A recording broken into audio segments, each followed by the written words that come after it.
Frequência da Mata. Frequência da Mata. Frequência da Mata. Salve, estamos no ar, podcast Frequência da Mata, edição 28. Bom, essa aqui é a primeira edição do mês de maio de 2012 e, como sempre, voltados em divulgar a música independente em suas diversas faces, em seus diversos estilos e propiciar discussões de cunho social, político e econômico de nosso contexto paulista. Nesta edição teremos o quê? Entrevista social, entrevista musical, 6 sons diferentes, beleza? No primeiro bloco já escutaremos o grupo de rap da Casa Verde 3V com a música Na Força do Leão. Formado por Big Move, Queixada e DJ Comum, o 3V, que significa Vive Venci, lançou recentemente o EP Nós por Nós Mesmo, pelo time do Leão Records, lá da Casa Verde também. Depois escutaremos Start Today com a música Cruz, Pregos e Espinhos. Bom, o Start Today nasce lá em 2008, na cidade de Ribeirão Preto. No momento, se encontra divulgando o seu primeiro álbum, intitulado Johnny Depp, Yakisoba e Pó Compacto, e se prepara para gravar o seu próximo material, Melancolia, Noise e Contestação, com lançamento previsto ainda para 2012. Em seguida, Academia de Berlinda, com a música Bem Melhor. Bom, com o intuito de trazer à tona os ritmos calientes da América do Sul e Central, misturando num só caldeirão com a raiz da música do Norte e Nordeste do Brasil, a Academia de Berlinda lançou em 2007 seu primeiro trabalho e no final de 2010 lançaram o Holy Dance, que essa música faz parte desse álbum. Esse álbum recebeu excelentes críticas, né? Bom, a Academia de Berlinda é uma junção de cúmbia e de bungalo colombiano e argentino, juntando a jovem guarda, a guitarra e o machixe paraense, o frevo e o coco pernambucano. Este é o Academia de Berlinda.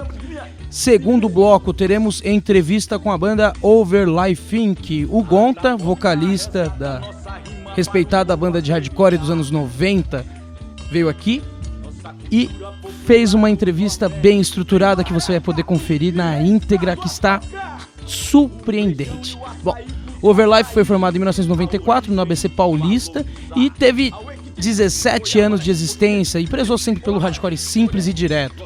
Lançou 4 álbuns, apresentações memoráveis com H2O, Garotos Podres e tudo mais, e encerrou a atividade em 2011 no Festival Verão Revolução.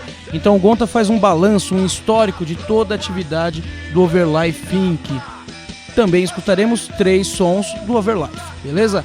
Terceiro bloco, entrevista com Marcha da Maconha de Guarulhos. Bom, a Marcha da Maconha é um movimento social, cultural e político cujo objetivo é questionar a proibição e a decorrente guerra resultante da atuação da legislação sobre a maconha. Em 2012 será a primeira marcha na cidade de Guarulhos, que conta com a organização do coletivo ASMA, Associação Secreta de Maconheiros Assumidos. Bom, neste último bloco teremos, em meio à entrevista, algumas músicas. Teremos o sertanejo do Zico e Zeca com a música Enxada e a Caneta, originários de Itajobi, interior do estado de São Paulo. Esta dupla sertaneja começou em 1953 na Rádio Bandeirantes e posteriormente teve sucesso na Rádio Nacional. Gravaram ao longo de quase 55 anos de carreira 36 discos de 78 RPM, 38 LPs e alguns compactos de vinil, 3 CDs e várias coletâneas. Depois teremos Ambulantes com a música Wayakamoto. Os paulistanos dos Ambulantes exploram o samba, o jazz, a capoeira, o ska, o rock, o dub e o rap para formatar o seu reggae. Lançaram seu primeiro material em 2006 e em 2011 lançaram o álbum que recebe o nome da música que a gente vai tocar, Wayakamoto. E por fim, escutaremos Dor de Ouvido com a música Terror. Formada em 1998 na cidade de Campo Grande, Mato Grosso do Sul, a banda Dor de Ouvido desenvolve o seu hardcore grind e estruturam toda a cena da região. Já lançaram diversos trabalhos e a música que vamos rolar faz parte do álbum O Inferno é Só um Lugar. De background, na trilha sonora que vai compor todas as entrevistas dessa edição, teremos o Maracatu Vigna Vulgaris com o álbum O Regional pelo Universal e o Universal pelo Regional. Formado em 2003 na cidade de Fortaleza, Ceará, o Maracatu Vigna Vulgaris inspiram-se no samba maracatu, reizado, capoeira, baião, congada, samba de roda, coco, boi e na cultura afro-indígena brasileira. Já gravaram no Teatro José de Alencar um DVD, projeto Cesta de Música, e lançou seu primeiro trabalho em 2008. Agora preparam a gravação do novo álbum que estará por vir. Escritos desta edição 28 por Thiago Ferraz. Resumo da virada cultural na cidade de São Paulo, desde o show do Suicidal Tendency até o palco de stand-up comedy, de sambistas a punks, fazendo arte, música, cultura, por 24 horas na terra da garoa, Thiago Ferraz. Bom, uma medida provisória é lançada em plena madrugada, determinando que todos os cidadãos negros sejam capturados e enviados para um país africano. Este é o pano de fundo da peça Namíbia Não, dirigida por Lázaro Ramos, a qual eu desenvolvi uma resenha. Depois, resenha do primeiro dia de reinauguração da sede do futebol autogestionário dos autônomos e autônomas, a Casa Mafalda, o qual contou com a presença das chilenas do grupo feminista La Ruptura, além de um acústico de músicas latino-americanas, esse também feito por mim.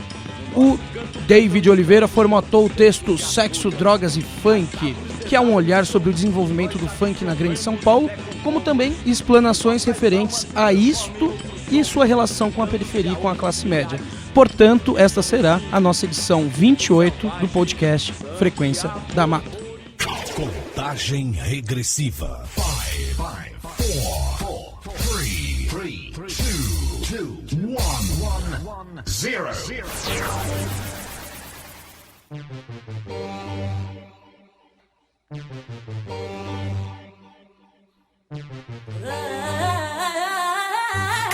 O sangue da quebrada corre na minha veia. Descanso na minha quebrada, eu não acredito em novela. Mostra pros pipetes que não é um 5-7. Firmeza negou, é 3V, ninguém se mexe. Quando eu cair eu vou me levantar, na força do leão da tribo de Judá. Importa as batalhas que eu vou enfrentar, eu sei que a Shaddai comigo vai estar. Quando eu cair eu vou me levantar, na força do leão da tribo de Judá. Não importa as batalhas que eu vou enfrentar, eu sei que a Shaddai comigo vai estar. Nas pistas, atropelando todo o principado. Eu sou filho do rei, salve, cê tá ligado.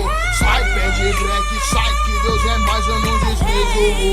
Não vou voltar pra trás, 7 voltas se for preciso na muralha. Deixa ela cair pra mim descer a batalha. Tamo junto com eu.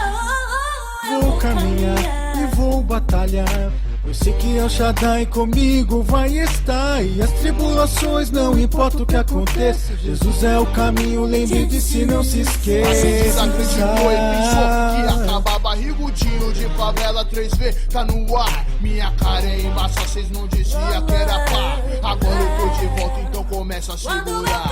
Quando eu cair eu vou me levantar, na força do leão da tribo de Judá. Não importa as batalhas que eu vou enfrentar, eu sei que El Shaddai comigo vai estar. Quando eu cair eu vou me levantar, na força do leão da tribo de Judá. Não importa as batalhas que eu vou enfrentar, eu sei que El Shaddai comigo vai estar. Que favela, estilo original. Pode ir pra que não dá outra, se liga, é isso mesmo. Sou pique favela, vai, vendo cair. Mas vi na minha só, nos sapatinhos. Fica bravo é o neguinho, mas não é tão bagunçado, liga. Cê sabe quem firmar, Jesus. Pode ir pra que não dá ímpar, chicote estrala na cena. Diabo vem pra arena e a plateia gritar. Viva 3D, forçar pra levantar. Lembro de Paulo dizendo: quando sou fraco é que sou forte. O poder do meu Deus se aperfeiçoou na minha fraqueza. Ei, você pensava que não dava um real. Aê, se liga só, você que quis o mal.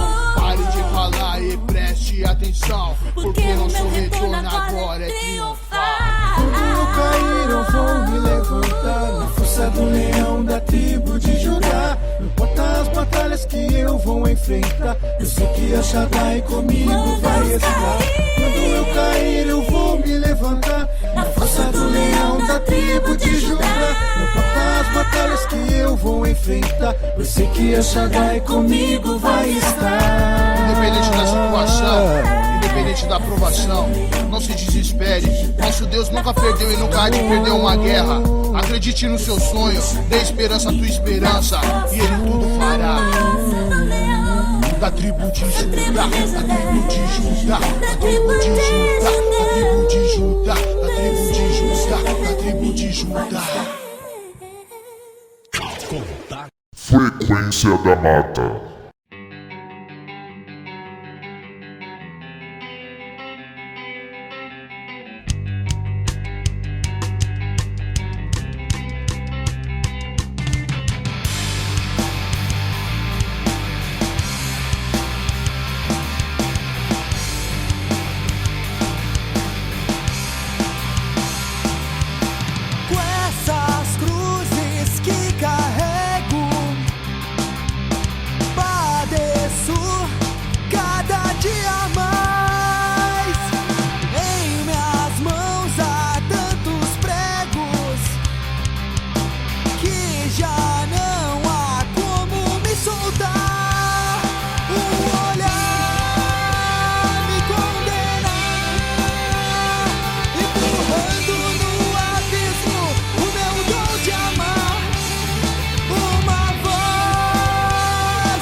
Toda a frustração de ter dedicado-se tanto.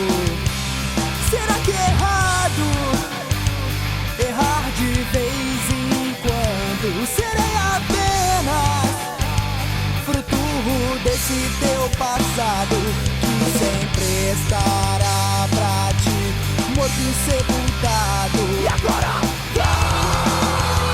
Eu vou te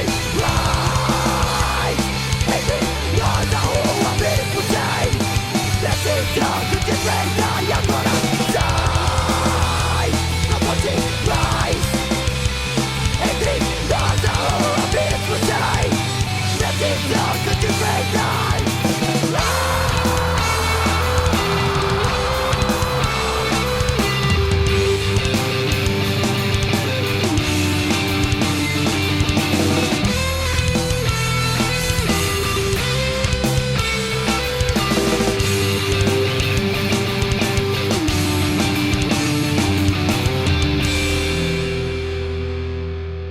Frequência da Mata.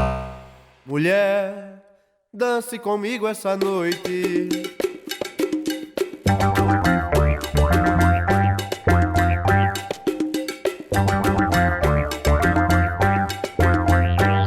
Mulher, saudade de tudo tens, idade não apagou. O tempo diz o que houve, vento traz o que levou. Mulher, saudade de tudo tens, idade não apagou. O tempo diz o que houve, vento traz o que levou. Meu linda.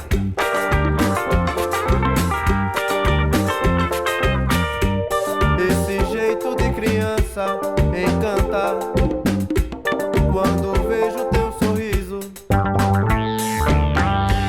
Chega perto que eu te escuto. Quando quiser falar, você vai ver, oh mulher.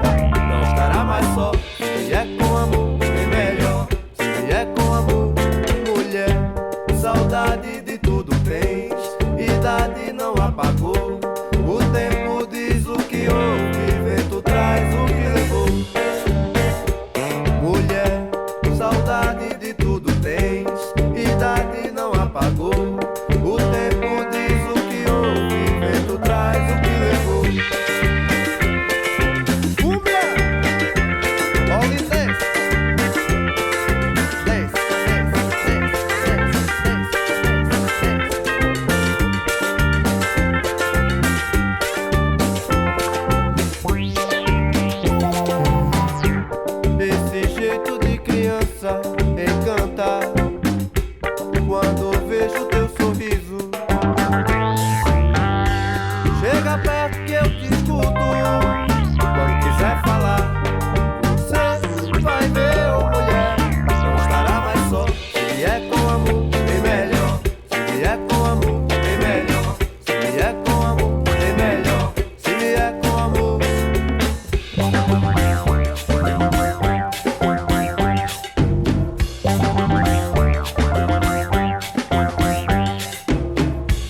Salve, estamos no ar, podcast Frequência da Mata, edição 28. Bom, e neste segundo bloco eu tenho o prazer aqui de receber Gonta, vocalista do Overlife Inc. Gonta, muito obrigado primeiramente por subir aqui pro Jaçanã, sair lá do litoral, fazer toda a correria e vir pra cá, meu velho. Imagina, valeu você pela oportunidade de a gente poder falar mais uma vez da banda aí. É óbvio que eu iria vir aqui prestigiar e fazer o mínimo que eu posso fazer, que é isso que você falou aí, antes da entrevista e tudo mais. Demorou. Bom, Gonta, o Overlife começa lá no começo dos anos 90, né? Eu queria que você falasse um pouco o contexto de formação, como é que se formou, como é que foi esses meandros primeiros aí. Então, o Overlife começou em 94, na verdade. A gente já tinha um histórico de ensaios, né? Porque assim, a gente era molecada, né? Então a gente, tocava em casa, guitarra tonante, amplificador precário, aquela velha história de toda a banda, né? É meio clichê, mas assim, sempre funciona, né? Então a pessoa, se não tiver experiência, quer ter banda, tem experiência em casa, com os amigos. E a gente era muito ligado, porque a maioria, duas pessoas da banda na época, a gente estudava junto, enfim. A gente se conhecia desde pequeno, então a relação entre a gente era muito já conhecida, né? Então a gente se conhecia da escola, então ficou fácil. Eu conheci o Dudu, que era um outro amigo nosso. A gente montou a banda, eu, o Dudu, o Adriano e o Rodrigo, né? Eram 4 pessoas, a gente tocava mais metal, assim, tirava cover de Metallica. Nossa, mais voltado. Ficava nem tinha intenção na época, né? De ficar, vamos montar a banda X. A gente queria tocar, então era muito, assim, era muito incentivo, né? A gente gostava e tentava imitar. Sim. Tanto que eu tocava bateria num banco de couro, enfim, brincava, era muito legal, assim. E aí, depois de um tempo, a gente viu que não era o metal, assim, porque o Dudu era muito mais metal, ele gostava, a gente também gostava, mas tinha uma coisa punk que sempre puxava ali. E aí foi quando a gente montou o Over, que não era esse nome, não lembro nem que nome que era, na verdade. E a gente, de brincadeira, começamos a tocar covers de coisa punk da época, porque eu já tinha ido a alguns shows punks, enfim, a gente tinha era meio nivelado isso, né? Tipo, o Adriano trazia uma coisa que ele ouvia de punk, eu trazia outra, a gente meio que mesclou, começou a fazer umas músicas, aquele esquema, né? 3 acordes, ouvia muito Ramones, ouvia muitas coisas e começamos a fazer umas músicas. Isso lá no ABC, né? São Caetano, ABC. E aí, da brincadeira, começou a virar uma coisa, vamos procurar uma bateria, eu comecei a querer cantar, eu não sei nem como é que foi que eu fui cantar, não sei como é que, enfim. Mas era muito mágico, né? Porque naturalmente você guinava, tipo, você ia pro lado que você curtia, então eu acabei indo pro vocal. Mas a gente achou um batera, meio inusitado como a gente achou ele, porque enfim, o guitarra tinha ficado com uma menina que tinha um primo batera. Olha. E calhou, assim, da gente falar, é ele, vamos tocar, e nem sabia do que ele gostava.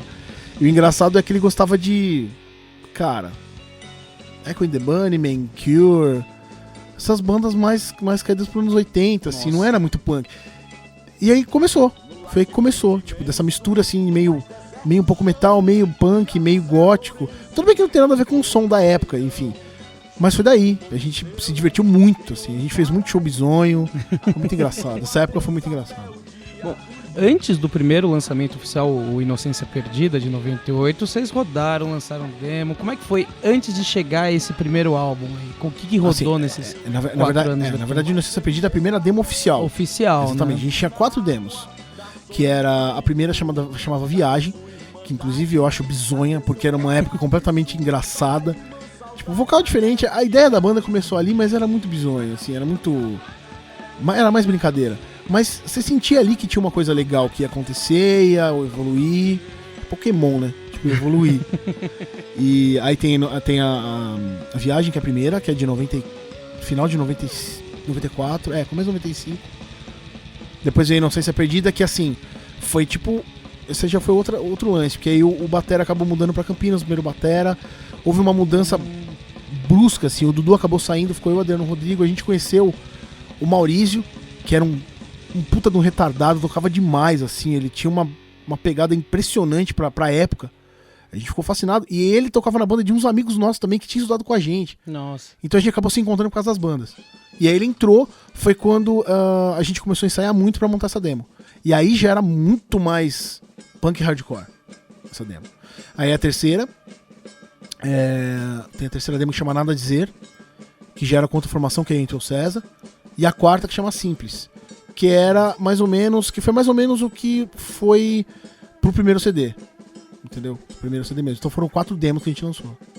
Bom, aí depois o primeiro CD vem em 2002. É isso? Foi 2002, que é o guia prático de como se expressar de forma simples. E como foi a construção e elaboração desse material? Foi um tropeço. O primeiro CD foi um tropeço, mas um tropeço que deu certo. Porque assim, eu fico até assim, fico muito feliz de falar, porque muita gente considera o CD tipo um dos marcos da época pro hardcore, assim, Sim. nos anos 90. Eu nunca botei muita fé, não porque eu não acreditasse nas pessoas, mas porque pra gente era tão coisa de moleque. Então o CD, a metade dele são de músicas que vieram dessa época toda, né? De conhecimento, de entrosamento, tudo veio dessa época. E metade a gente acabou fazendo as músicas pra completar um set legal pro CD. Então metade veio de uma época de construção de banda e a outra metade foi de amadurecimento pro Já CD. era maduro. Exatamente. Assim, é um CD raro hoje em dia, não tem, você não encontra, achar, né? você não encontra. Internet sim, mas físico praticamente impossível. Foi mais ou menos nesse período que vocês gravaram o clipe? Aquele distante. Foi mais ou menos nessa época. Eu acredito que foi 2003. Por aí. 2002, 2003. E como é que foi a ideia desse vídeo? Várzea, né? Como sempre. Eu já tinha mudado de casa, eu morei um quarteirão pra frente onde eu morava, mudei pra próximo, assim. E a gente gravou o clipe na garagem da casa que eu morava. Ah, é? Que minha mãe mora, inclusive, ainda. E era muito bizonho, porque a gente contou com o Cláudio, que era um cara, tipo... Ele tinha umas visões ótimas, mas ele não tinha recursos pra época. E a gente também não tinha, então casou perfeito, entendeu? A gente tinha o nosso grande amigo de 1000 anos, o Marcelo Viegas, que dirigiu e deu bronca e tentou fazer ali o papel de diretor de clipe. E foi uma experiência muito legal. A gente poder encenar o clipe e fazer a coisa acontecer. E acabou ficando legal a edição. Tinha um ator também que gravou umas cenas em Paranapiacaba. Foi uma coisa legal. Foi Paranapiacaba. Foi uma coisa legal, assim. A gente ria muito, porque, pô, a gente na época era muito jeca, assim, pra ter clipe e tal. Era banda de moleque, a gente se considerava muito moleque. E nessa época o Lui tinha entrado, porque o Adriano acabou saindo. Na época do clipe, quando a gente acabou de lançar o CD, o primeiro Guia Prático, ele saiu da banda e o Lui entrou. Então o Lui entrou já com o CD pronto, ele já começou a tocar com a gente pra tudo que é lugar, aí clipe e tal, e começou a rolar. Entendi. Bom, aí depois em 2004 vocês lançam o Ab Initio, né? 2004 foi o Ab Initio, e foi engraçado porque assim, o primeiro CD, ele já veio mastigado, então pra gente já tava meio fácil ter feito ele. Já era... Abriu muitas portas e tal. A gente começou a conhecer muita banda, mais do que do ABC e tal, interior, enfim. E o Ab Initio foi um amadurecimento brutal. Primeiro porque a gente gravou com o Fernando Sanches. Sim. Tocou no Ritinho, Esse álbum rodou, enfim. assim... A gente aprendeu muito, a gente gravou na Rocha, assim, a gente aprendeu demais com o Fernando, muito. É um CD que eu particularmente não gosto, porque ele tem algumas coisas que, pra época, parecia que a gente tava... Tipo, era uma metamorfose, assim, a gente tava passando por umas mudanças de influências por parte do batera, por parte do guitarra e tal. Então tem umas coisas muito boas e tem umas que eu não gosto muito, mas assim, a opinião de cada um da banda, enfim. Sim. Eu tô expondo porque é um CD que mistura muita coisa. Mas eu gosto muito dele, assim. É que cada um tem uma particularidade que tem um olhar diferente, né? Exatamente. Porque é um processo criativo em conjunto, né? Então é difícil você deslocar e fazer todos dentro de uma direção só, né? Até porque o primeiro CD traz muita coisa do punk que a gente ouvia muito no começo. O segundo CD a gente já tinha muita coisa de fora que a gente ouvia. The Driving, Refuse, então a gente começou a... Tem uma coisinha ali, outra aqui que a gente acabou... Papa Roach no meio, tem muita banda que a gente ouvia que acabou juntando, né? E aliado ao fato de que o Fernando tem uma experiência fodida. Então a gente já começou o liquidificador foi legal, assim. A experiência foi muito boa. Perfeito. Bom, e aí depois, só em 2009, vocês lançam o Pior do Eu, né? Como é que foi esse último trabalho? O que você pode fazer de balanço desse último álbum? É o meu xodó. É? Esse último CD é o meu xodó. que assim, eu sempre tive uma impressão, não só eu, acho que acredito que o César também na banda sempre teve essa impressão, que a gente sempre era muito comedido, a gente não colocava, não era agressivo a ponto do que a gente pensava. Então, as letras às vezes tinham um peso muito grande, mesmo não sendo mesmo não falando diretamente nas letras, a gente tinha muito de deixar isso muito oculto, assim, do que falava a letra. Eu sempre gostei muito de que a pessoa lesse, entendesse a maneira dela, mas que entendesse, criasse um pensamento, que criasse uma ideia, de questionamento, enfim, que seja. E com o Pior do Eu, a gente conseguiu sintetizar muita coisa aqui em anos de embrólio ali que a gente tinha com outras pessoas que tinham passado pela banda, de ideias não concretizadas que a gente tinha, que queria fazer uma base mais pegada, uma coisa mais suja, mais pesada mesmo. Foi natural ele sair muito pesado e muito rápido, porque a gente começou a ouvir bandas que começaram a culminar que era isso que a gente tinha que fazer. Entendeu? Então, pra mim, o Pior do Eu era tudo que eu queria falar. Foi um CD que pra mim, assim, foi completo. Desde o começo, desde os primeiros acordes que a gente inventou, as músicas em ensaio, até a masterização dele. Cara, pra mim é o CD redondo, assim. Não desmerecendo os outros, que cada um tem o seu merecimento, mas o Pior do Eu pra mim é meu xodó. Assim. Sempre a ideia de um álbum superando o outro e realmente... Você percebe um amadurecimento diferente no Pior do Eu. A gente conseguiu chegar no hardcore que a gente queria ali. Com certeza. Sem sombra de dúvida. E Gonta, 94 até 2011, que show você pode pincelar e falar shows memoráveis do Overlife, Gonta? Primeiro da lista veio do H2O. É. Porque primeiro que era uma influência direta, era um sonho, a gente não imaginava que a gente ia estar ali. A gente tinha um pensamento hardcore mesmo, assim, a gente sempre foi muito moleque. Eu não digo nem de termos responsabilidade, nada disso, mas a atitude da gente era uma atitude muito equilibrada. A gente nunca foi muito folgado pra... agora somos uma banda importante, até porque a gente nunca foi. Sempre foi uma banda mediana dentro do hardcore. A gente tem essa consciência. A gente nunca foi de seguir uma coisa ou outra, a gente teve sempre uma opinião neutra sobre tudo, mas falando de tudo. Sim. Então, pra gente estar ali com o H2O foi o show, foi o máximo, assim.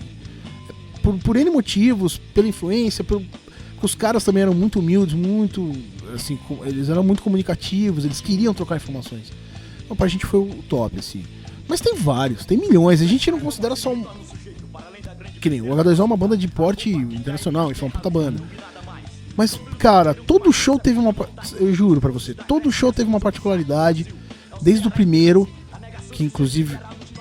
Os primeiros shows do Over foram os mais engraçados, porque a gente tocou no puteiro que era do primo do batera. Foi engraçadíssimo esses shows. E a partir disso, tiveram muitos outros shows. A gente tocou, cara... Garotos Podres, Ação Direta, Ratos... tudo que é banda que você imagina, a gente chegou a tocar. Então, Dead Fish, Muqueca, sabe, tem muita banda. E todo show tem uma particularidade. O que eu posso lembrar mais é do H2O. Um show muito legal que foi que a gente tocou em Piracicaba foi com Garotos Podres e com Ação Direta.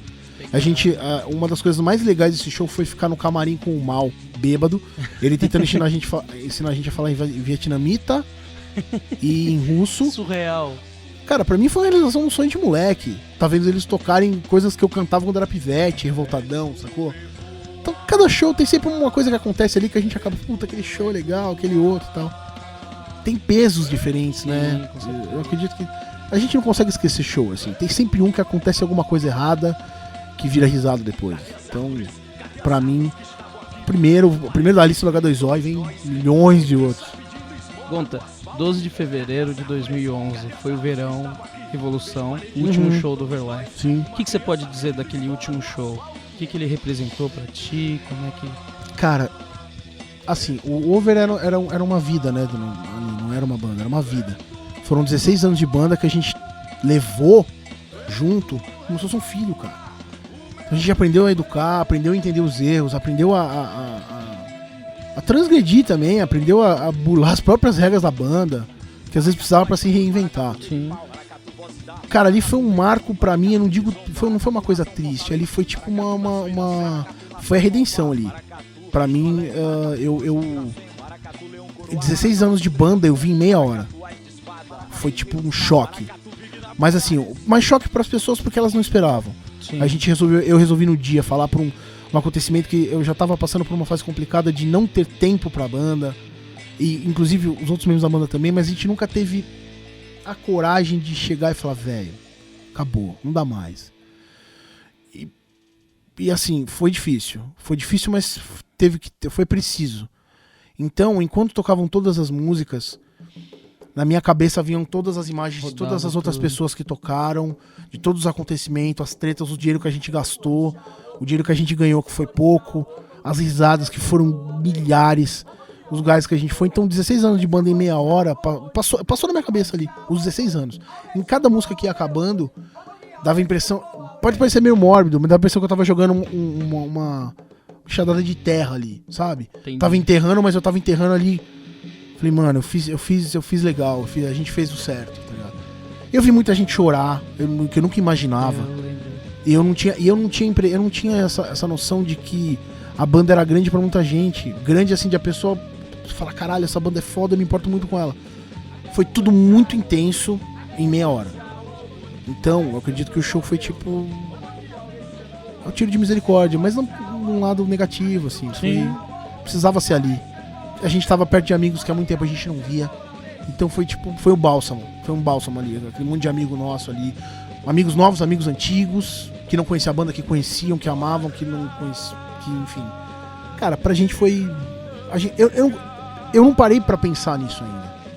Eu simplesmente falei, acabou e deixa o morto descansar. Assim.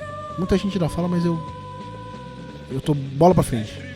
E existe alguma possibilidade de mais pra frente? Eu não costumo falar que nunca diga nunca, né? Eu não posso falar assim. Eu sou um cara muito ansioso. Então, se eu mal tive uma ideia, eu já tô pensando como terminá-la. Quem me conhece sabe disso. Então, se eu falar assim, cara, a gente vai voltar daqui a 5 anos. Eu vou ficar assim, cara, já passaram 3 anos. Falta 2 anos. Falta 1 ano e meio. Falta 6 meses. Eu vou morrer antes de voltar a banda. Então, isso eu falei pro Robson, pro Nando e pro César na porta do lugar antes de começar o último show. Eu falei, ó, eu não vou precisar nada. Eu não vou dar data, eu não vou falar nada. Eu não sei se acabou, eu não sei se morreu, eu não sei se congelou. Não me perguntem. Porque é melhor. Porque você não cria expectativa e acaba sendo uma coisa natural. Quando você sentir o feeling que falou, meu, é agora, vai voltar, não sei. Entendeu? A gente acabou a banda com projetos bem legais. A gente tinha a pretensão de fazer um CD de covers, de muitas covers nacionais e internacionais. A gente tinha a pretensão de gravar um novo CD, já tinham músicas prontas. A gente tava com outras influências, aquele processo evolutivo que a gente tinha conversado um pouco há um tempo atrás. Então eu não posso falar, não dá, tá ligado? Assim, todo mundo sabe que pode voltar, entendeu? Eu não sei se. Eu não falo que o momento é agora, não tem momento. Claro. As 4 pessoas que estavam na banda, quando ela acabou, elas têm as responsabilidades delas, enfim, com a vida, com a família. Eu com a minha família, o César com a dele, com filhos e tudo mais, então isso tomou muito tempo. Então a gente guinou pra cuidar um pouco das nossas vidas em específico e deixou a banda um pouco em off ali. É que pra gente a banda é tão grande, pra gente da banda, que não dá pra falar que morreu. Eu não sei, eu ainda continuo fazendo letra. É mesmo? O César continua fazendo base. Porque, né, a gente não se perdeu só essa banda, a gente não sabe o que pode acontecer. Claro. Pode acontecer também daqui a 5, 10, 6 anos, 8 anos, 10, a gente montar outras bandas com outros interesses, outro tipo de som. Claro. E aí, né? Eu costumo dizer pra minha esposa, e pra muitos amigos meus já disse isso, eu falo que eu não teria coragem de montar uma banda de hardcore, eu não monto uma banda de hardcore. Por quê? Porque tudo que eu quis falar e que eu quero falar no hardcore, eu falo no over. Então pra mim, sendo um desrespeito com a minha própria banda, ter que montar uma outra banda de hardcore que não teria sentido. Entendeu? Então pra mim, o negócio é tão grande que muita gente falou que não é uma banda, é uma instituição. Eu já ouvi muito falar. Eu fico muito feliz. Porque passou do nível banda, não é aquela coisa quadrada. Agora tempo, se a gente volta ou não. Dia após dia. Gonta, antes de terminar aqui, eu só queria frisar que essa semana a gente fez uma promoção lá no Facebook. O Gonta disponibilizou um CD, o último, né, o Pior do Eu, e uma camiseta pra gente sortear. Fizemos uma promoção lá pelo Face do Frequência da Mata. A pergunta era quais bandas que tocaram nesse último show do Over e que também foram entrevistadas aqui no podcast. A resposta era o Hero e o Chuva Negra, né? Então o Rafael Renteiro ganhou, depois ele vai retirar tudo com a gente aqui. Bom, antes da gente Rafael, terminar... sortudo, hein? Antes da gente terminar, Gonta, eu queria deixar um espaço pra ti, pra você simplesmente falar o que você quiser. O microfone tá aberto pra ti. Eu sou muito grato por você ter vindo aqui hoje. Sabe, pra mim é um prazer realmente muito grande. Faço minhas tatu contigo também, corro lá pra São Caetano, mas você vir pra cá é muito, muito importante mesmo. Eu agradeço mesmo. Bom. Eu não faço nada além do que eu já fazia, então pra mim foi um prazer vir pra cá e ter assim, pelo convite, né? Porque a iniciativa de vocês aqui é muito boa, eu admirei demais o jeito que vocês lidam com a coisa toda. Com o lance social também, que tem outras coisas além da música, né? Então, pra mim, foi... E é engraçado, é a primeira vez que eu tô falando da banda, depois dela ter terminado, num lugar que todo mundo vai ouvir. Porque eu respondi alguma coisa ou outra, mas nada muito... Fiz uma entrevista pra um amigo meu, Johnny Lopes e tal, mas foi muito legal. Mas agora amadureceu um pouco a ideia de que acabou a banda, então eu tô podendo falar um pouco mais com calma a respeito e tudo mais. Cara, eu primeiro agradecer vocês pela oportunidade e dizer que, assim, é muito difícil hoje em dia a gente poder mensurar o que é o hardcore em São Paulo, né? Porque muita coisa aconteceu, muita banda acabou, muita banda voltou, muita banda tá tocando em banda nova, ruim, boa, enfim. O que eu tenho a dizer é o seguinte, eu sempre agi do mesmo jeito com a minha banda. Quem me conhece sabe. Não sou eu como os caras da banda. Então ali era um espelho do que a gente realmente era. A gente sempre foi sincero, muito honesto e muito verdadeiro com o que a gente fazia. A gente sempre foi verdadeiro. Então eu acho que a molecada hoje em dia aí, eu vou deixar em específico um recado pra molecada que curte um hardcore hoje em dia. Independente se é estreia, independente se é punk, se é, entendeu? Independente de qualquer facção, sei lá o que. Eu acho que vocês têm que entender que tudo tem que ser muito verdadeiro dentro do que vocês estão fazendo. Porque a banda é o espelho do que você é. Independente de você. Por mais que você tente mascarar, tente, assim, deixar meio floreado, mas não adianta. É o espelho do que você é. E principalmente no hardcore em São Paulo, que é uma coisa que tá voltando agora a acontecer de novo, com diversas bandas, milhões, né?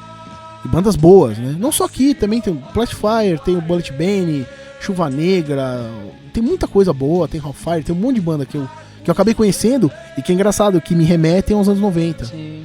Então essa nova onda, acho que veio pra alertar a molecada de que, tipo, o hardcore de São Paulo é uma coisa muito forte, que tem de continuar como era, e sem babaquice, seja ela qual for. Então, cara, eu acredito que a minha parte foi feita na banda, se ela vai voltar ou não sei.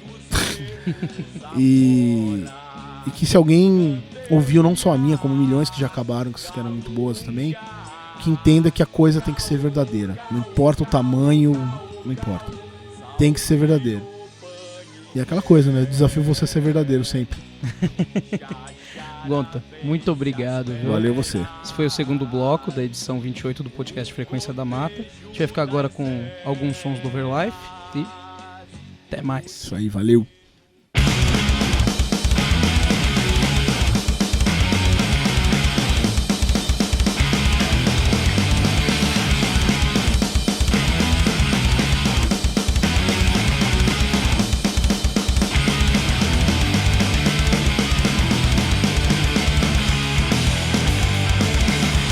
E se você for ainda mais capaz do que está acreditando agora?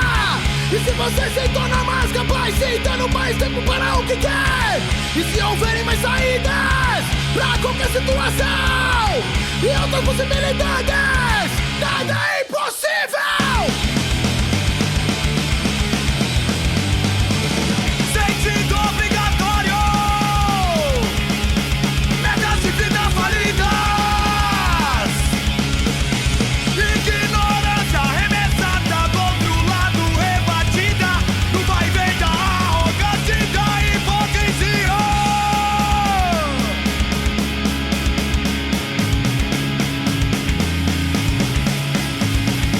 Entende tudo que é o mal, então seja bem-vindo. A casa caiu e estamos voltando agora. O que pode ser errado pra muitos já pode ser certo pra você. Cansa hoje sair de casa sabendo que não vê. Eu não sei até quando vou aguentar. Não vou falar mais do que você quer ser. Não mais há motivos pra odiar. Segue o sangue que me ergue todo dia. Todo dia! Será bom ter vergonha de sempre. Às vezes morto, às vezes doente. O fim do túnel não é tão radiante assim. Eu fiz por todos, agora faço por mim.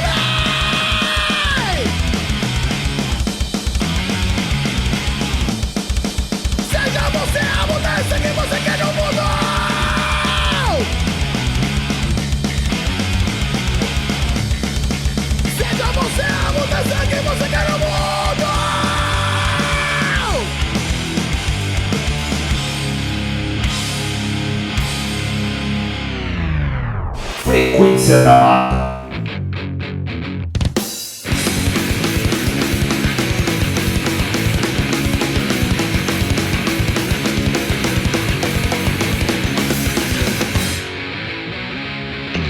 Ouvindo nós espeta bem antes da risada quase todo instante. Estou estafado de ficar curioso. Estafado em mim um ser presunçoso. Cai o muro das mentiras que você construiu. E aquela raiva que eu sentia, aquela ira que me consumia, agora virou uma coisa fria. E o meu ódio por você, o meu ódio por você passou.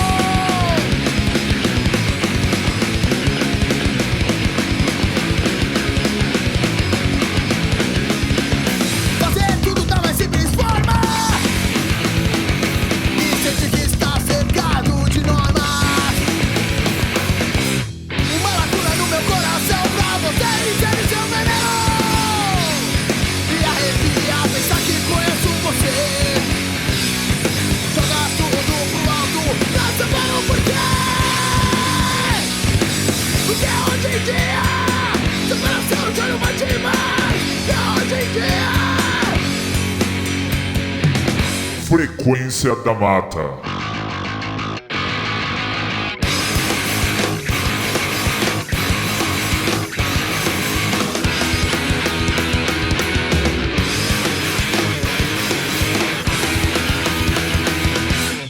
retrato de nós mesmos, espelhamento, vida, a raiva que não congela. Prefiro ser ninguém, autonomia pra decidir, mudar meu próprio rumo, meu pulso sem controle, ser o meu limite. Meu lugar ocupado, minha ideia reduzida, tudo aquilo sem esforço, me diz o quanto preciso. Tão fácil quanto fechar os olhos, tão difícil quanto dizer não. Você vê, mas nunca quer saber o porquê.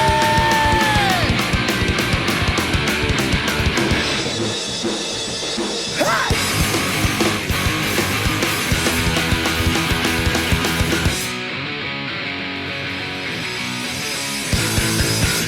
Motivação é vida, vergonha de encarar. Vou sonhar com você, assumir minha postura.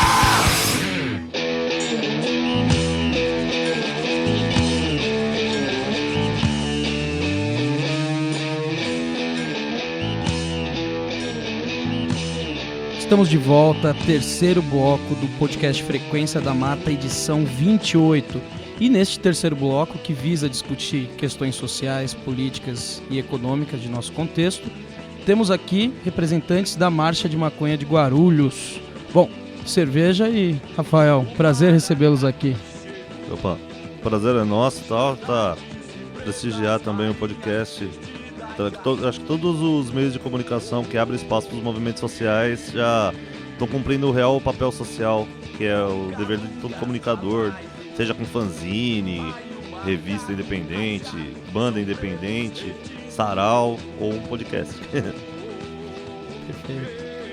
Boa noite, eu sou o Rafael, né, sou do coletivo da Marcha de Guarulhos, né, e queria falar a mesma coisa que você veja aí, parabéns aí, já conversei com você na faculdade algumas vezes, e é isso aí, parabéns pelo trabalho, cara, legal pra caramba. Valeu, velho. Bom, primeiramente, o que visa a Marcha de Maconha, da Maconha de Guarulhos?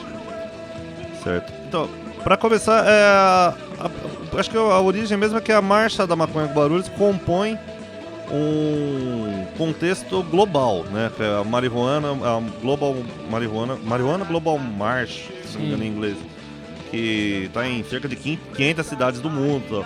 E Guarulhos está entrando também nessa luta, que é uma luta contra a criminalização das drogas, basicamente. A gente luta pela legalização da maconha, mas por uma mudança, basicamente uma mudança na lei de drogas que seja pela vida e não pela morte como é atual.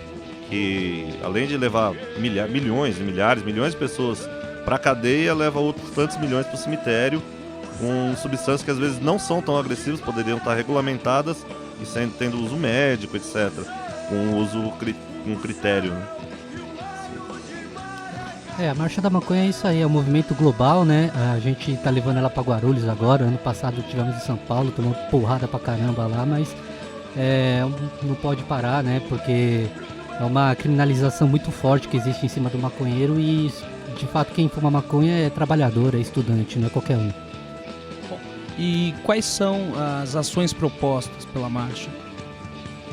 A Marcha da Maconha, ela os coletivos, né, que é dividido por coletivos em cidades, né, propõem palestras, fazem também um trabalho de conscientização, não só o trabalho da marcha mesmo, de sair no dia, gritar, né, que eu vejo das duas formas como importantes, assim, né, são ótimas, né, e inclusive a gente em Guarulhos está organizando debates, né, que não existe esse debate ainda na cidade, então a gente está levando, né, então a gente usa muito essa arma.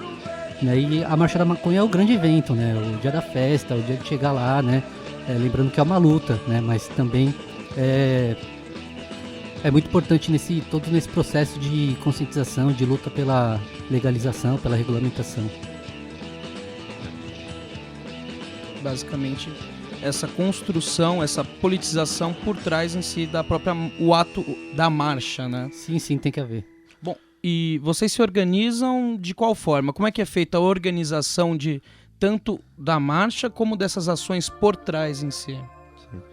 Tem os coletivos mais antigos, já começaram desde das primeiras marchas da maconha no Brasil, com essa configuração que tem, que é um evento relativamente novo, que tem cerca de 5 anos aí, que está com essa configuração, né? Já havia outros movimentos, desde manifestações pela legalização em São Paulo em 1986, durante a ditadura. Então é um movimento que tem raiz histórica desde de revoltas escravas, porque queriam fumar o pito de pango, e como era a droga dos negros, ela era mal vista. Uma das primeiras leis que criminaliza a maconha no mundo foi no Rio de Janeiro. Foi? Foi no Rio de Janeiro uma lei que criminalizava o pito de pango, que era a droga dos negros. Nunca se pensou em criminalizar o vinho português, ou que era a bebida de quem tinha grana, né? Ou a droga de quem tinha dinheiro. Então, assim, que já demonstra um caráter racista que está no cerne, na essência da criminalização, seja no Brasil, seja nos Estados Unidos. Né? Nos Estados Unidos ela também passa pela perseguição aos negros do sul, aos mexicanos, chineses, isso não só com a maconha, mas com o ópio, no caso dos chineses, e outro... Tem um... Desculpa, me perdi, eu não lembro o que eu tava falando no começo. Falando da organização da marcha, né, a gente funciona em forma de coletivo, né, e a gente tenta ser o mais democrático possível, né, tanto que assim existem algumas pessoas na construção da Marcha de Guarulhos, né? Se chegarem pessoas novas querendo construir, essas pessoas vão ter o mesmo peso dentro do coletivo que a gente. Elas não existe nenhum tipo de liderança. A liderança é o próprio movimento, né? E as próprias reuniões são públicas exatamente por esse motivo, né? Então é uma forma muito democrática de construção de movimento, né? Sim, sem uma hierarquização. Não há cargo, na hierarquização não há nada. E este é o primeiro ano da Marcha da Maconha em Guarulhos, né? Por ser um primeiro ano, vocês estão tendo algumas dificuldades, vocês fizeram todo um trâmite, vamos dizer assim, jurídico para viabilizar essa marcha. Como que foi todo esse galgar aí, esse samba todo? Não, a gente, como o Fô falou, a gente é organizado em diversos movimentos e diversas cidades, e é um movimento que se comunica muito pelas redes sociais, pelos novos meios de comunicação. Então a gente tem bastante contato com o pessoal da Marcha do Rio de Janeiro, o pessoal de Niterói, o pessoal da Marcha de São Paulo. Há um diálogo constante, né? Exatamente, e o aproveitamento das experiências. Então, mais ou menos o que São Paulo tentou, deu certo, a gente não gostou, o Rio tentou, a gente vai pegando uma pescada de cada um, e acredito que com toda a dificuldade que a gente está tendo, a gente está conseguindo colocar minimamente o debate na sociedade, que é uma das principais propostas da marcha. Quanto a mais localizado assim, né, agora você veja assim, a gente parou e falou, vamos construir a marcha, né? Começou no ano passado mesmo, né, quando teve a primeira marcha em São Paulo, né, que a tropa de choque desceu pancada na gente, né, a gente se aproximou do movimento de São Paulo de fato, né, a gente conhecia já algumas pessoas, nós se aproximamos. Depois nesse momento a gente tinha mais contato com o pessoal do Rio, na verdade, né? Era, por incrível que pareça. No momento que a votação do STF, que ele legaliza a marcha da maconha, fazer a marcha da maconha é legal, não pode ser proibida, né? A gente se infiltrou mais, teve a segunda marcha da maconha em São Paulo, a gente participou ativamente da criação, né, da organização, tudo, né? E a própria galera da marcha de São Paulo começava a cobrar da gente a marcha de Guarulhos, né? Falaram que iam vir, né, tudo mais. Até porque muita gente que está na marcha de São Paulo é de Guarulhos. É uma quantidade enorme, é uma quantidade muito grande. Então tem que trazer de fato para cá. E quanto às dificuldades, a gente teve dificuldade com a Secretaria de Trânsito, né, que tentaram vetar nosso caminho, né, mas acabou resolvendo. E é um trabalho muito pesado, né? Ter que cuidar de blog, muita coisa na rede social, ter que correr atrás de panfleto. Produzir muito texto. Produzir muito texto. Agora a gente está terminando, vai pegar segunda-feira a tela para fazer as camisetas, né? Então acaba tendo muita coisa para se fazer. É um trampo pesado, mas que vale a pena. Perfeito. Bom, vou fazer uma pequena interrupção aqui, porque a gente vai rolar um som. A gente vai escutar agora um sertanejo no Frequência da Mata. Zico e Zeca com a música A Enxada e a Caneta.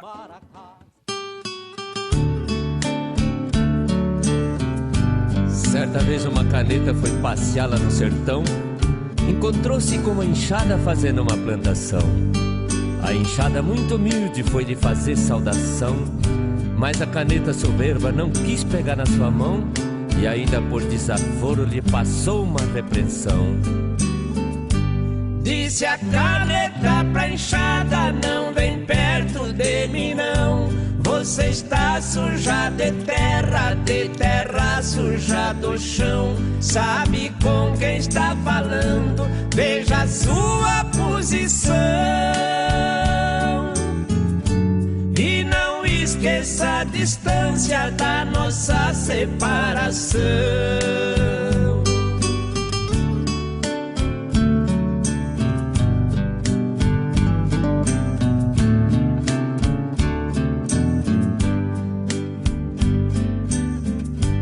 Eu sou a caneta dourada que escreve nos tabelião. Eu escrevo pros governos a lei da Constituição. Escrevi em papel de linho pros ricaços e pros barão. Só andou na mão dos mestres, dos homens de posição.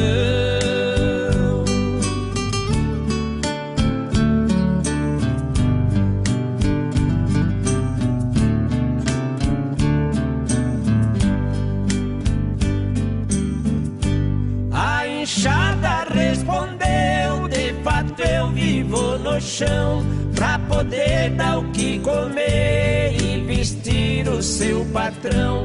Eu vim no mundo primeiro, quase no tempo de Adão. Se não fosse o meu sustento, ninguém tinha instrução.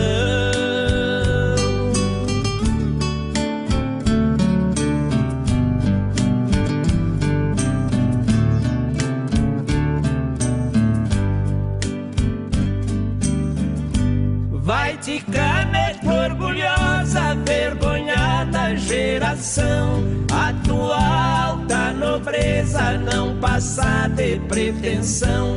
Você diz que escreve tudo, tem uma coisa que não.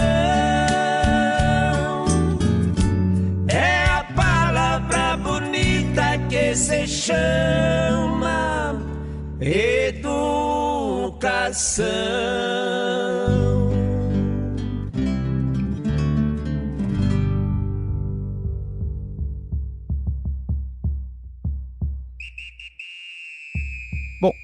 quais os benefícios da legalização da maconha? Queria que vocês me falassem um pouco disso.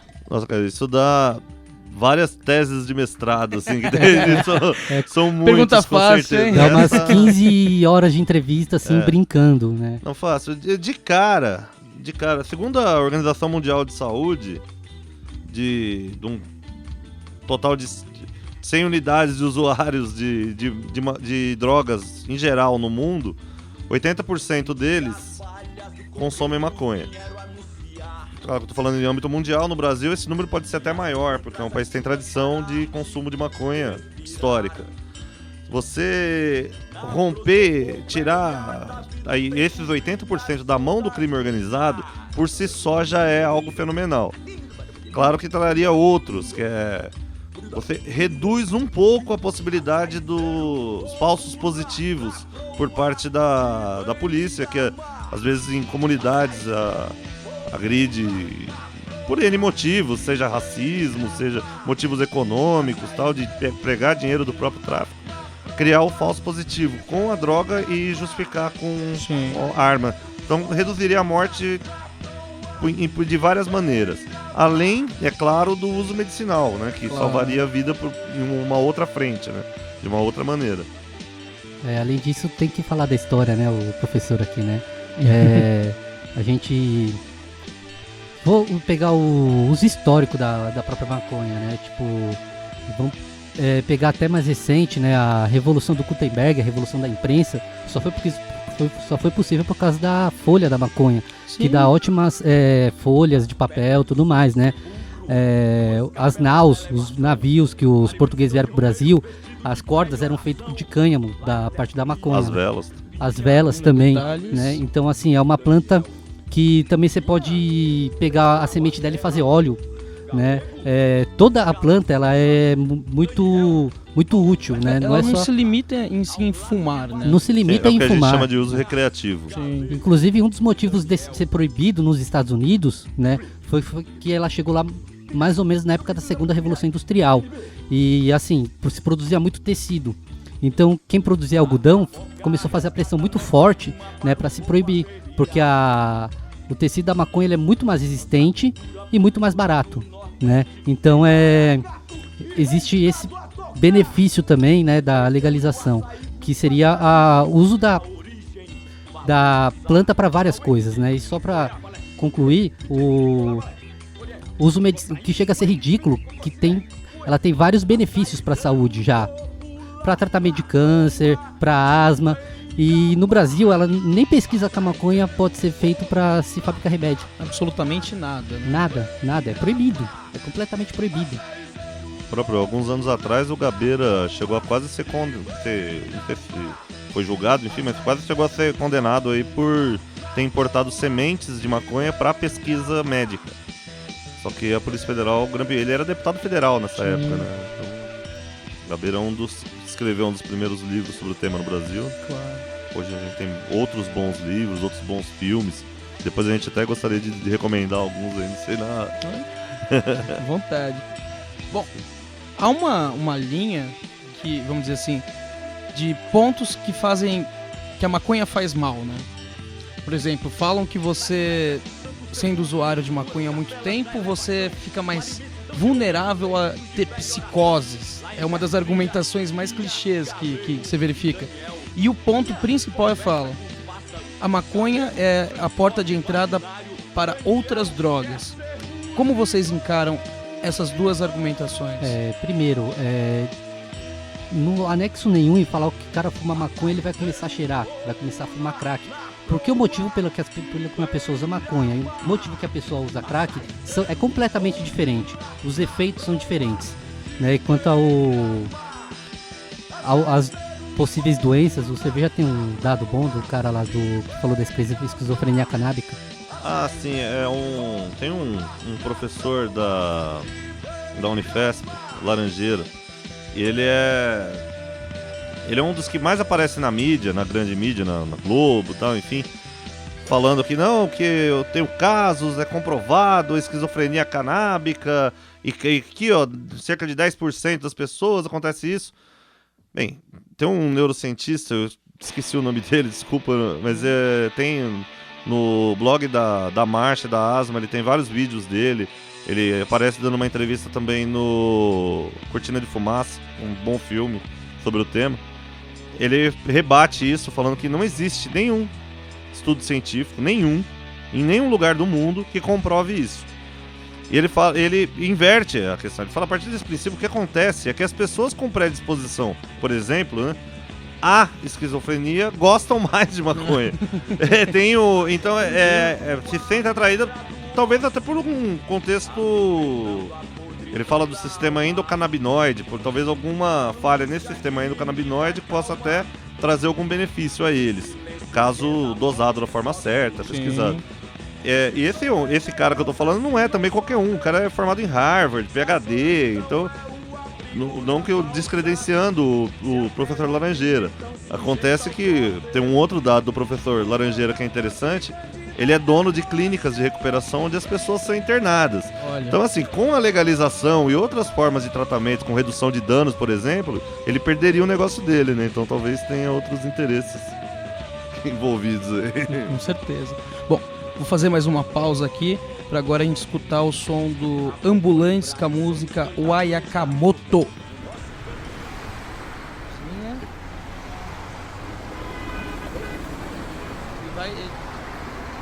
Não, a gente grava tudo e depois semana que vem, uma quinta, cara.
vocês estavam me falando aqui que a Marcha da Maconha, quem compõe são vários coletivos, né? E vocês fazem parte do coletivo Asma.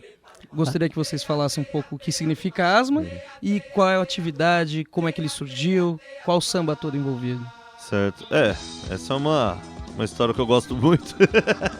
Não, então, a Asma, na verdade, o princípio dela era meio que na brincadeira. A Asma é uma abreviação de Associação Secreta dos Maconheiros Assumidos.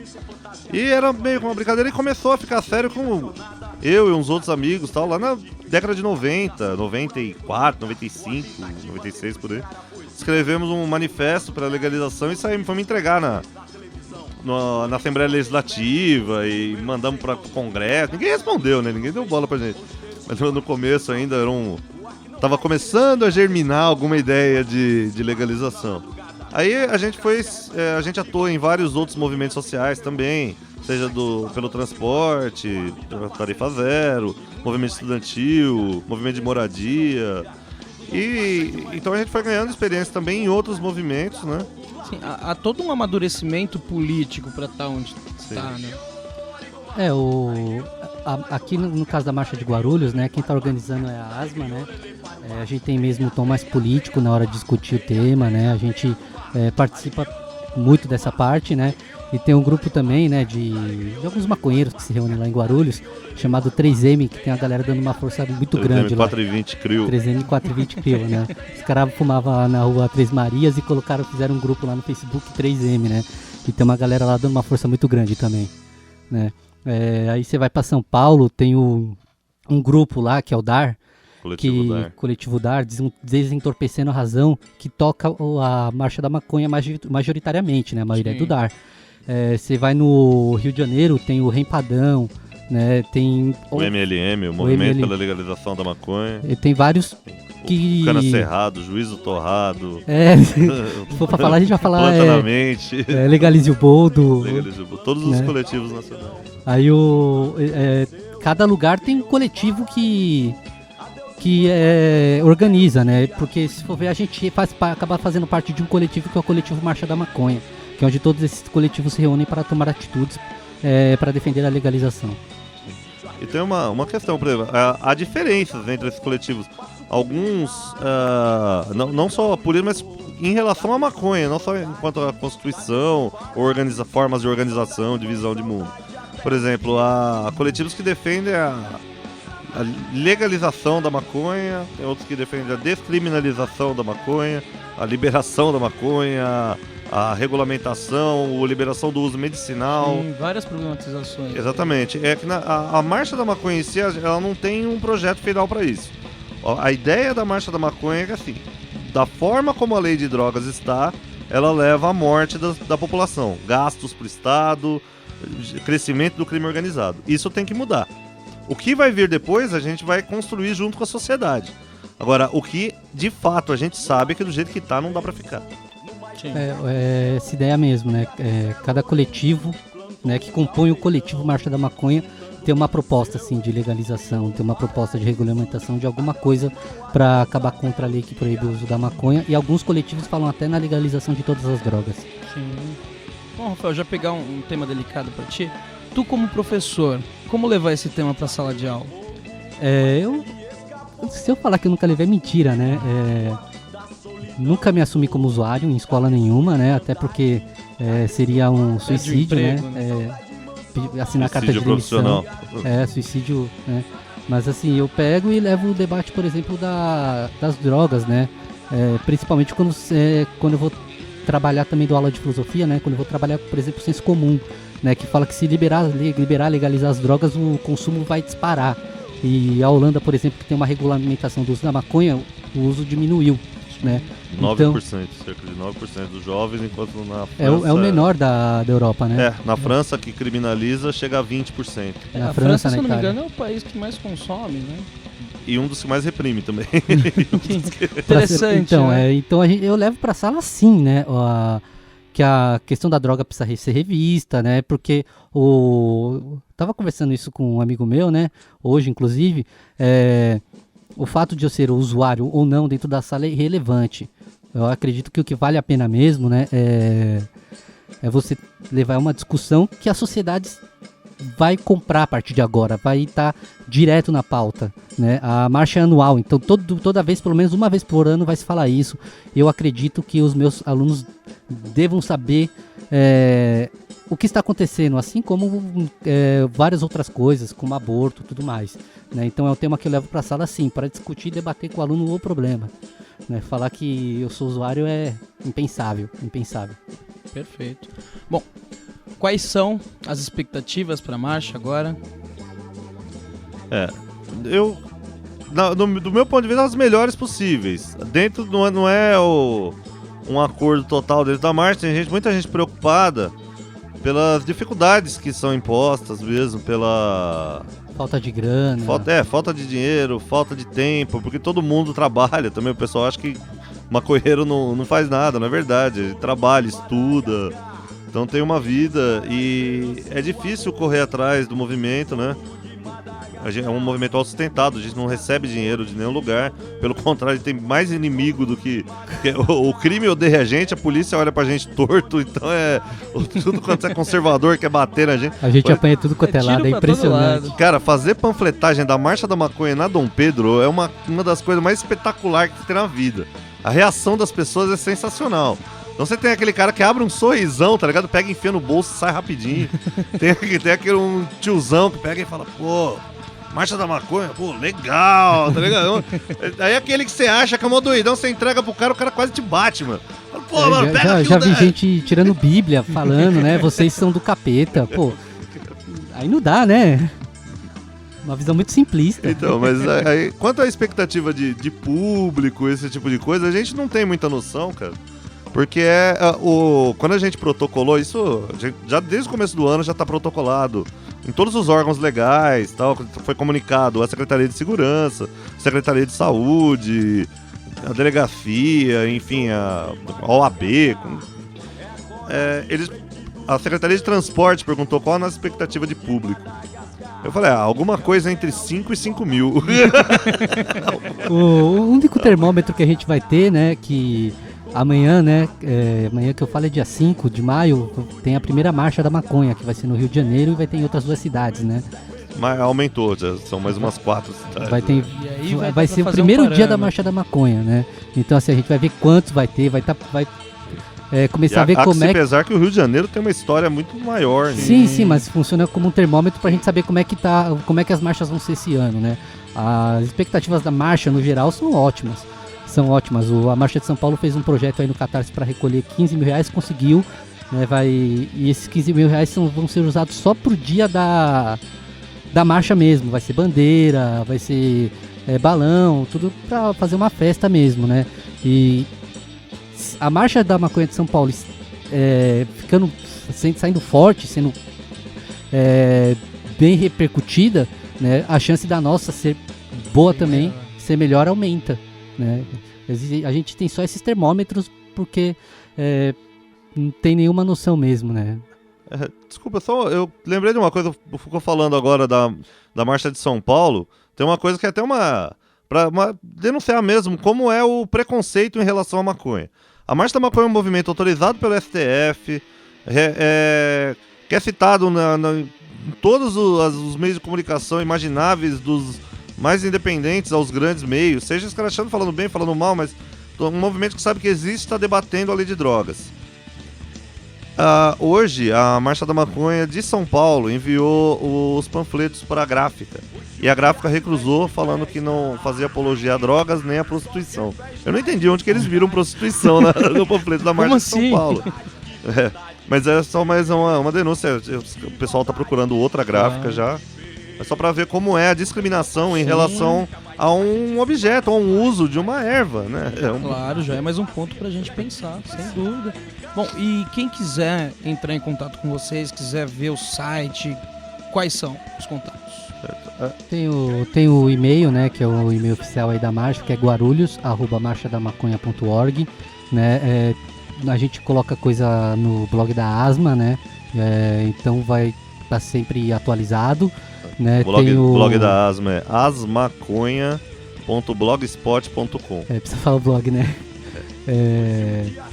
Tem também o fórum, se entrar no site marchadamaconha.org, tem lá o fórum. Lá no fórum tem o tópico que fala da cidade de Guarulhos, a gente tá olhando lá também, né? E não é difícil achar gente. Digitar Marcha da Maconha Guarulhos lá no Google vai achar facinho, né?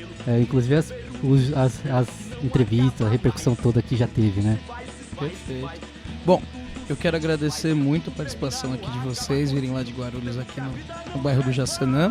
Mas antes da gente terminar, eu quero deixar o microfone para cada um, para vocês falarem o que quiserem. Vocês têm o microfone para vocês, deixem a mensagem que quiserem.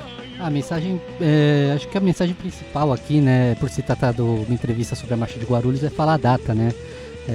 A Marcha da Maconha de Guarulhos vai acontecer dia 27 de maio, domingão aí, né? Ali atrás, ali na Rua 9 de Julho, em frente ao Fórum, perto do McDonald's. Para quem está em São Paulo é muito fácil chegar, né? É só pegar ônibus no Armênia, tem ônibus na Penha, tem ônibus do Tucuruvi. Daqui do Jaçanã. Daqui do Jaçanã, é bem pertinho daqui, né, Guarulhos. Só chegar lá e falar que quer descer no McDonald's ou até na Praça Getúlio Vargas, que já vai estar bem próximo ali da marcha, né?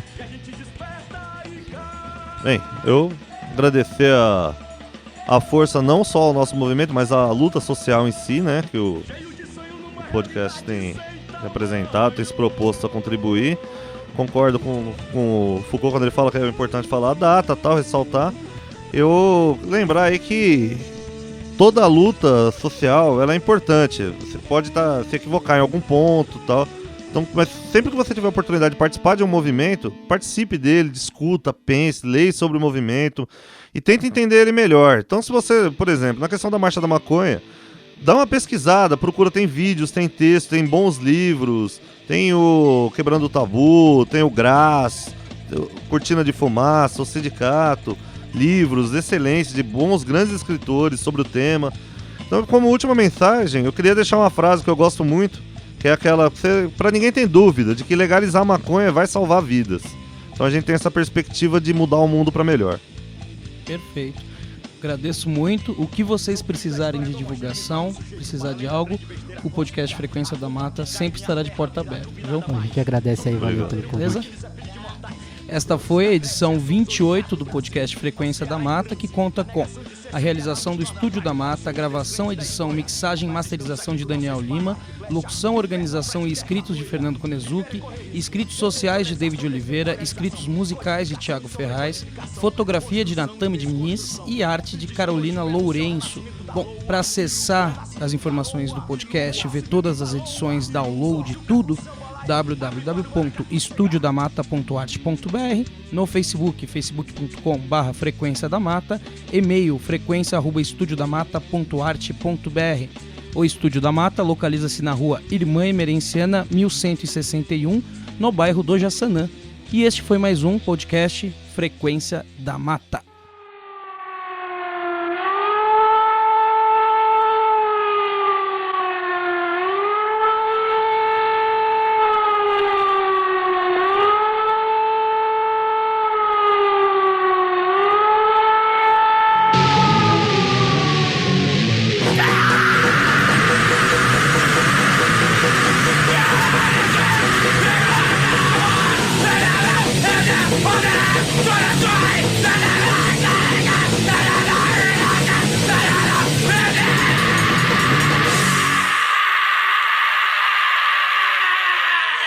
Frequência da Mata.